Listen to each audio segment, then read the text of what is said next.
Today we are going to learning about circulation chapter part 3. మనం last క్లాస్లో already blood vessels, arteries, veins వీటి గురించి మనం తెలుసుకున్నాం. ఈ బ్లడ్ వెసల్స్లో ఆర్టరీస్, వీన్స్, బ్లడ్ క్యాపిల్లరీసే కాకుండా ఇంకొక టైప్ ఆఫ్ వెసల్స్ ఉంటాయి. వాటిని లింఫాటిక్ వెసల్స్ అని చెప్తూ ఉంటారు. ఇప్పుడు మనం ఒక బ్లడ్ క్యాపిలరీస్ అనేవి ఎక్కడెక్కడ ప్రజెంట్ అయి ఉంటాయి అన్నది ఒక్కసారి మనం చూద్దాం. ఈ బ్లడ్ క్యాపిలరీస్ అనేవి మనం ఆల్రెడీ రెస్పిరేటరీ సిస్టంలో ఆల్వియోలస్ చుట్టూ కూడా థిన్గా ఉండే సింగిల్ లేయర్డ్ సెల్స్తో ఉండే బ్లడ్ క్యాపిలరీస్ ఉంటాయి అని మనం చెప్పుకున్నాం. అట్లాగే మళ్ళీ డైజెస్టివ్ సిస్టంలో స్మాల్ ఇంటెస్టైన్లో విల్లస్, స్మాల్ ఇంటెస్టైన్ మొత్తం కూడా ఫోల్డింగ్స్ ఉంటాయి కదా, వాటిని ఏమంటాం మనం? విల్లై అంటాం. దాంట్లో ఒక విల్లస్ని మనం అబ్జర్వ్ చేస్తే ఆ విల్లస్ చుట్టూ కూడా ఈ క్యాపిల్లరీస్, బ్లడ్ క్యాపిల్లరీస్ అనేవి కనబడుతూ ఉంటాయి. మరి ఈ బ్లడ్ క్యాపిల్లరీస్ అనేవి చాలా థిన్గా ఉండటం వల్ల ఈజీగా బయట నుంచి ఫుడ్ ఉన్నా లేకపోతే గ్యాసెస్ ఏవైనా కానీ ఈజీగా లోపలికి డిఫ్యూజ్ అవ్వటానికి, లోపల నుంచి బయటికి రావటానికి, ఈజీగా ఎక్స్చేంజ్ అవ్వటానికి ఈ బ్లడ్ క్యాపిల్లరీస్ వాల్స్ అనేవి ఉపయోగపడుతూ ఉంటాయి. ఇప్పుడు మనం సర్క్యులేషన్ అంటే ఏంటి అంటే హార్ట్, బ్లడ్ వెసల్స్, బ్లడ్ ఇవన్నీ కలిస్తేనే ఆ సిస్టమ్ని ఏమంటాము అంటే సర్క్యులేటరీ సిస్టమ్ అని చెప్పేసి మనం చెప్తూ ఉంటాము. ఇప్పుడు మనం ఈ సర్క్యులేటరీ సిస్టంలో హార్ట్ బీట్ గురించి చూద్దాం. హార్ట్ బీట్ అంటే ఏంటి? లబ్డబ్ లబ్డబ్ అని సౌండ్ వస్తూ ఉంటుంది. అలా హార్ట్ బీట్ని ఎట్లా ఉంటుంది యానిమల్స్లో లేదా మన హ్యూమన్ బీయింగ్స్లో, చిన్నపిల్లల నుంచి పెద్దవాళ్ళ వరకు అన్న దాని గురించి ఒకసారి చూద్దాం. ఇప్పుడు కూడా మనం ఈ స్టెథోస్కోప్ హార్ట్ బీట్ని పూర్వం, ఇంతకు ముందు ఈ ఎక్విప్మెంట్ ఏమీ లేనప్పుడు ఆ పూర్వం ఉన్న డాక్టర్స్ ఈ హార్ట్ బీట్ని ఎట్లా చూసేవాళ్ళు అంటే ఈ రిస్ట్ దగ్గర ఉన్న ప్లేస్లో ఈ తంబుని, తర్వాత ఈ ఫస్ట్ ఫింగర్ని, తంబుని రెండింటిని కూడా గట్టిగా ప్రెస్ చేసి ఇక్కడ ఉన్న మూమెంట్ను బట్టి వాళ్ళు హార్ట్ బీట్ని కౌంట్ చేయటం జరిగింది. ఆ తర్వాత ఏం చేశారు అంటే హార్ట్ దగ్గర చెవి పెట్టి ఆ బీటింగ్ని బట్టి హార్ట్ యొక్క బీట్ని కౌంట్ చేయటం జరిగేది. ఆ తర్వాత రోజుల్లో ఏం చేశారంటే ఒక పేపర్ ఫోల్డ్ని, ఒక పెద్ద పేపర్ని తీసుకుని దాన్ని ఫోల్డ్ చేసి హార్ట్ దగ్గర పెట్టి వాళ్ళు చెవు దగ్గర పెట్టుకొని హార్ట్ బీట్ని కౌంట్ చేయటం జరిగేది. ఆ తర్వాత వుడ్తో తయారు చేసిన ఒక పైపుతో, ఆ చివరికి ఈ 1816లో రెనే లెన్నెక్ అన్న సైంటిస్టు ఈ ప్రజెంట్ ఉన్న స్టెథోస్కోప్ని అతను ఫస్ట్ టైం తయారు చేయటం జరిగింది. మీరు ఎప్పుడైనా గమనించండి, మనకి హెల్త్ బాగాలేదు, బాగా ఫీవర్ ఉంది, లేకపోతే బాగా నీరసంగా ఉందని డాక్టర్ దగ్గరికి వెళ్ళగానే ఫస్ట్ డాక్టర్ చేసే పని ఏంటి అంటే స్టెథోస్కోప్తో ముందు మన హార్ట్ బీట్ని చెక్ చేయటం జరుగుతూ ఉంటుంది. అంటే ఏంటి, మన హెల్త్ కూడా దేనిని ప్రభావితం చేస్తుంది, దేని మీద ఎఫెక్ట్ అయి ఉంటుంది అంటే హార్ట్ బీట్ మీద ఎఫెక్ట్ అయి ఉంటుంది. హార్ట్ బీట్ పర్ఫెక్ట్గా ఉంది అంటే మన హెల్త్ కూడా పర్ఫెక్ట్గా ఉన్నట్టు లెక్క. ఇప్పుడు ప్రజెంట్ మనం చిన్నపిల్లల నుంచి పెద్దవాళ్ళ వరకు హార్ట్ బీట్ ఏ రేంజ్లో ఉంటుంది అన్న దాని గురించి చూద్దాం. ఫస్ట్ వన్ ఏంటి అంటే న్యూ బార్న్ బేబీలో 0 to 3 years వరకు 3 months వరకు ఉన్న బేబీలో హార్ట్ బీట్ ఎంత ఉంటుంది అంటే 100 నుంచి 150 వరకు ఉంటుంది. ఇక నెక్స్ట్ ఇన్ఫాంట్స్లో ఎంత ఉంటుంది? హార్ట్ బీటు ఇన్ఫాంట్స్ అంటే 3 months నుంచి 6 months వరకు ఉన్న బేబీస్లో 90 నుంచి 120 వరకు ఉంటుంది. ఇక నెక్స్ట్ 6 months నుంచి అప్ టు 12 months వరకు హార్ట్ బీట్ ఎంత ఉంటుంది అంటే 80 నుంచి 120 వరకు ఉంటుంది. ఇక చిల్డ్రన్లో 1 to 10 వరకు 1 year నుంచి 10 years వరకు ఎంత ఉంటుంది హార్ట్ బీట్ అంటే 70 నుంచి 130 వరకు ఉంటుంది.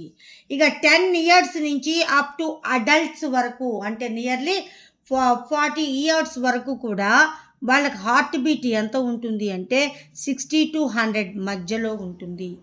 నార్మల్ మ్యాన్ యొక్క జనరల్ హార్ట్ బీట్ ఎంత ఉంటుంది అంటే నియర్లీ 70 to 72 times ఖచ్చితంగా ఉంటుంది. అయితే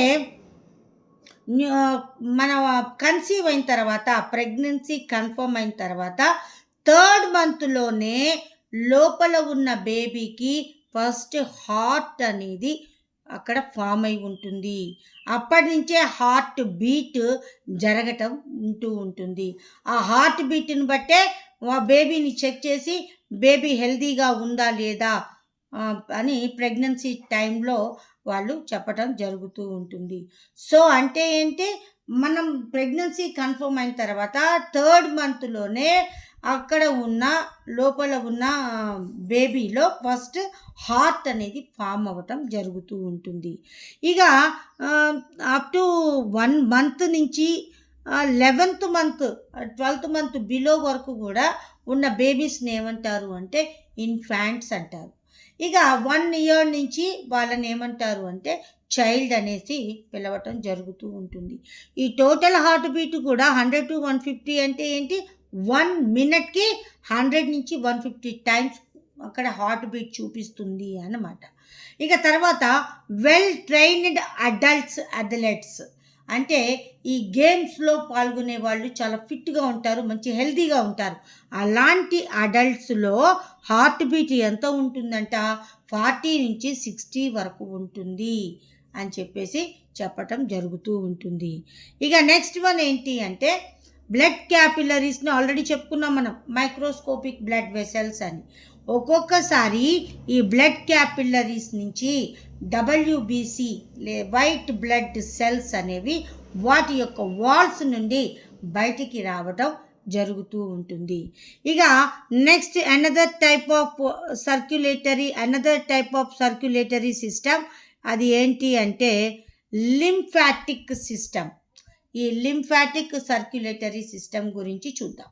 ఇప్పటి వరకు మనం ఏమేమి చూసాము, బ్లడ్ వెసల్స్, ఆర్టరీస్ చూసాము, వీన్స్ చూసాము, బ్లడ్ క్యాపిలరీస్ చూసాము. అవే కాకుండా అనదర్ టైప్ ఆఫ్ వెసల్స్ ఉంటాయి, వాటిని ఏమంటారు అంటే లింఫాటిక్ వెసల్స్ అని చెప్పేసి అంటూ ఉంటారు. ఆ లింఫాటిక్ వెసల్స్తో ఏర్పడిన సర్క్యులేటరీ సిస్టమ్ని లింఫాటిక్ సిస్టమ్ అని చెప్పేసి అంటూ ఉంటారు. ఇది కూడా బ్లడ్ సర్క్యులేటరీ సిస్టమ్తోనే లింకప్ అయి ఉంటుంది. ఎలా లింకప్ అయి ఉంటుంది మనం ఆల్రెడీ చెప్పుకున్నాం.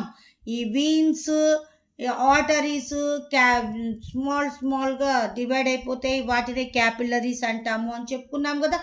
ఈ క్యాపిలరీసు టిష్యూస్ దగ్గరికి వెళ్ళేటప్పటికి డైరెక్ట్గా టిష్యూస్లోకి వెళ్ళిపోవు క్యాపిలరీస్. ఈ క్యాపిలరీస్కి టిష్యూస్కి మధ్యలో అనదర్ టైప్ ఆఫ్ వెసల్స్ ఉంటాయి, వాటిని ఏమంటారు అంటే లింఫాటిక్ వెసల్స్ అని చెప్పేసి అంటూ ఉంటారు. ఈ బ్లడ్ క్యాపిలరీస్ అనేవి లింఫాటిక్ వెసల్స్లోనికి ఓపెన్ అవుతాయి. ఈ లింఫాటిక్ వెసల్స్ దేంట్లోకి ఓపెన్ అవుతాయి, టిష్యూస్లోకి ఓపెన్ అవుతాయి. అవి టిష్యూస్ నుంచి వేస్ట్ మెటీరియల్ని, టిష్యూస్ నుంచి వచ్చే కార్బన్ డైఆక్సైడ్ని మళ్ళీ అవి ఎక్కడికి పంపుతాయి అంటే క్యాపిలరీలోకి పంపటం జరుగుతూ ఉంటుంది. అలాగే ఇవి డైజెస్ట్ అయిన ఫుడ్ని క్యాపిలరీస్, ఆ క్యాపిలరీస్ నుంచి మళ్ళీ ఫుడ్ లింఫాటిక్ వెసల్స్ నుంచి టిష్యూస్లోకి వెళ్తూ ఉంటుంది. అంటే ఏంటి, టిష్యూస్కి బ్లడ్ క్యాపిలరీస్కి మధ్యలో ఉన్న వెసల్స్ని, మీడియేటరీ వెసల్స్ని ఏమంటారు అంటే లింఫాటిక్ వెసల్స్ అని చెప్పేసి అంటూ ఉంటారు. ఈ బ్లడ్లో 2 పార్ట్స్ ఉంటాయి. ఒకటి లిక్విడ్ పార్ట్ ఉంటుంది, ఇంకోటి సాలిడ్ పార్ట్ ఉంటుంది. సాలిడ్ పార్ట్లో 2 టైప్స్ ఆఫ్ సెల్స్ ఉంటాయి. ఆ 2 టైప్స్ ఆఫ్ సెల్స్ ఏంటి అంటే white blood cells, red blood cells అని 2 టైప్స్ ఆఫ్ సెల్స్ ఉంటాయి. ఈ సెల్స్ కాకుండా ఉన్న రిమైనింగ్ లిక్విడ్ పోర్షన్లో ఏముంటాయి అంటే న్యూట్రియంట్స్, అంటే డైజెస్ట్ అయిన ఫుడ్లో ఉన్న న్యూట్రియంట్స్ అనేవి ఆ లిక్విడ్ పోర్షన్లో ప్రజెంట్ అయి ఉంటాయి. ఈ ఫ్లూయిడ్నే ఏమంటారు అంటే టిష్యూ ఫ్లూయిడ్ అని చెప్పేసి అంటారు. Liquid portion of blood with nutrients flows out of the capillaries నుంచి బయటకు వచ్చేస్తాయి. ఆ న్యూట్రియంట్స్ని ఏమంటారు అంటే టిష్యూ ఫ్లూయిడ్ అని చెప్పేసి అంటూ ఉంటారు. ఈ టిష్యూ ఫ్లూయిడ్ ఒక సిస్టమ్ ద్వారా ఫ్లో అవుతుంది. దానినే మనం లింఫాటిక్ సిస్టమ్ అని చెప్పేసి అంటూ ఉంటాము. దీంట్లో కూడా ఏం ప్రజెంట్ అయి ఉంటాయి అంటే వాల్వ్స్ అనేవి ప్రజెంట్ అయి ఉంటాయి. మరి వాల్వ్స్ ఏం పని చేస్తాయి అంటే ప్రివెంటింగ్ రివర్స్ ఫ్లో ఆఫ్ బ్లడ్ని ప్రివెంట్ చేయటానికి ఈ వాల్వ్స్ అనేవి ఉపయోగపడతాయి. ఇక్కడ చూడండి, మనం ఆల్రెడీ చెప్పుకున్నాం కదా, ఈ బ్లడ్ క్యాపిలరీస్కి టిష్యూస్కి మధ్యలో ఉండే సిస్టమే ఈ లింఫాటిక్ సిస్టమ్.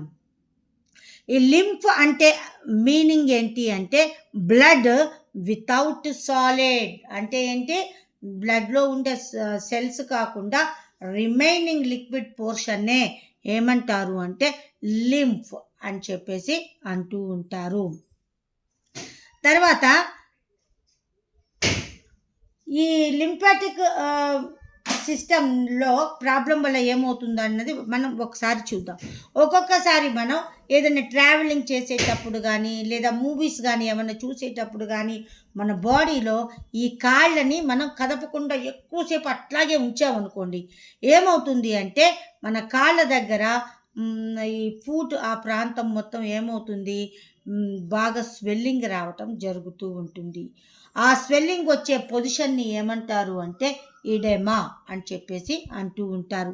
ఈ ఇడెమా దేనికి రిలేటెడ్ అయి ఉంటుంది అంటే ఈ లింఫాటిక్ సిస్టమ్కి రిలేటెడ్ అయి ఉంటుంది. అక్కడ వచ్చిన టిష్యూ ఫ్లూయిడ్ మొత్తం కూడా ఈ లెగ్గులో మూమెంట్ చూపించకపోవటం వల్ల అక్కడ మొత్తం కూడా స్టాగ్నెంట్ అయిపోతుంది. స్టాగ్నెంట్ అవ్వటం వల్ల ఏమవుతుందంటే ఆ పార్ట్ వరకు మనకి స్వెల్లింగ్ వచ్చినట్టుగా కనబడుతుంది. ఆ పొజిషన్ ఏమంటారు అంటే ఇడెమా అని చెప్పేసి అంటూ ఉంటారు.